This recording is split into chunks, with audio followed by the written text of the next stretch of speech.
Tsotsan durin amarya.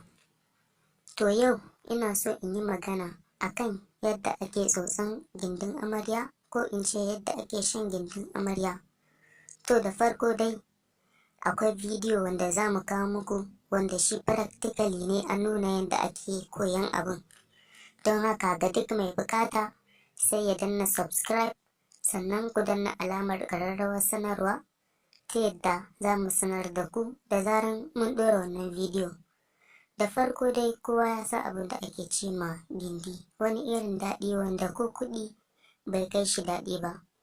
Domin idan kana da kuɗi ma sai ka neme shi ta hanyar iskanci ko aure. Saboda haka ina mugun jinjina muku mata akan abin da Allah ya yi muku. To ga bayanin yadda ya kamata. Da farko dai hajiya ya kamata ki rinka aske shi sosai, ki rinka buɗe shi idan za ki bacci saboda ya sha iska, ki rinka tsarki da ruwan ɗumi, ki rinka sa tsumma kina matsa shi, ki rinka shafa mishi mai da kuma turare sosai, kuma ki rinka shan ruwan kwakwa, ruwan zogale tare da ogun, kuma ki rinka shan madaran gwangwani tare da zuma.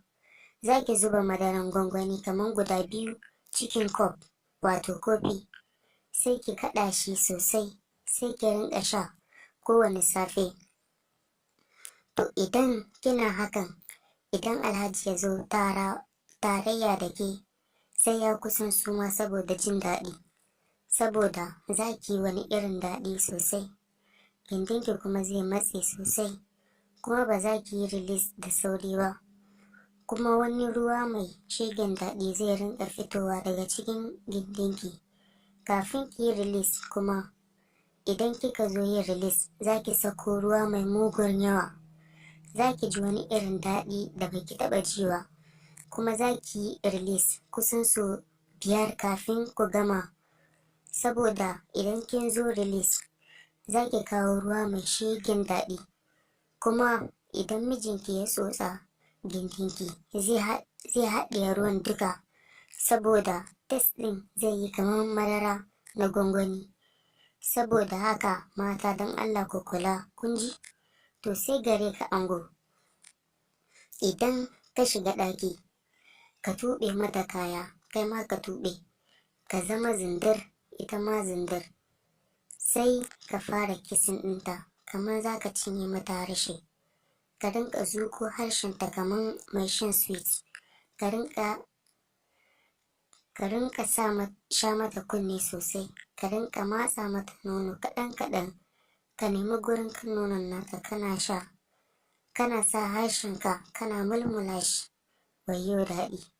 Za ka ji tana wani miƙa mashi tana wash wash, wayyo daɗi, tana wani shegen miƙa sosai.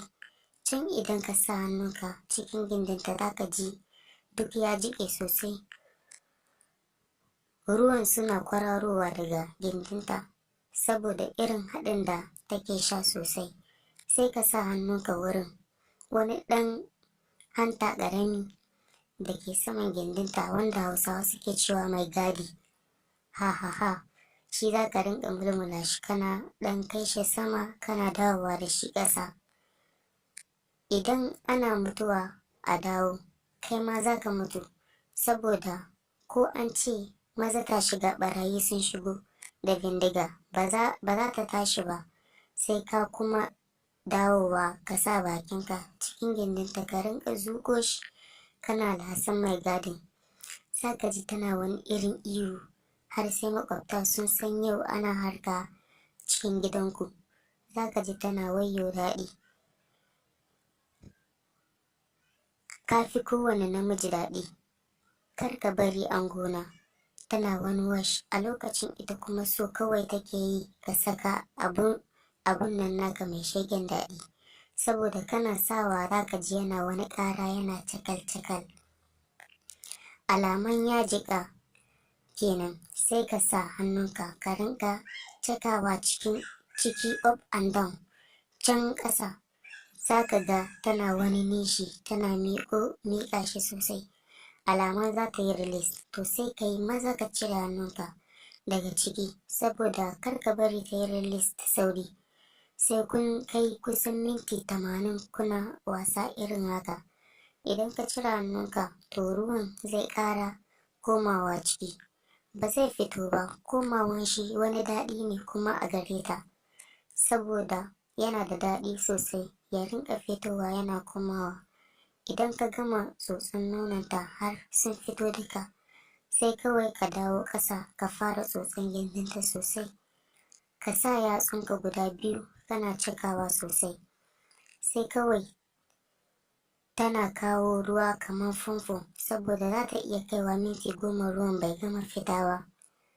Za ta wani ƙanƙame ka kamar cingam, kuma ko ka sake ta za ta nemi hanya dawowa, saboda ba za ta ji daɗin wani namiji ba sai kai.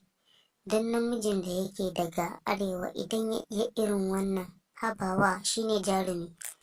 Don haka muna roƙonku ga duk wanda bai yi subscribe ba, ko kuma wanda yake son sababbi fitattun labarai irin wannan masu nishaɗantarwa da faɗakarwa gami da ilmantarwa, sai ku danna subscribe, sannan ku danna alamar ƙararrawar sanarwa, ta yadda za mu sanar da ku da zarar mun ɗora sabon bidiyo naku a koda yaushe.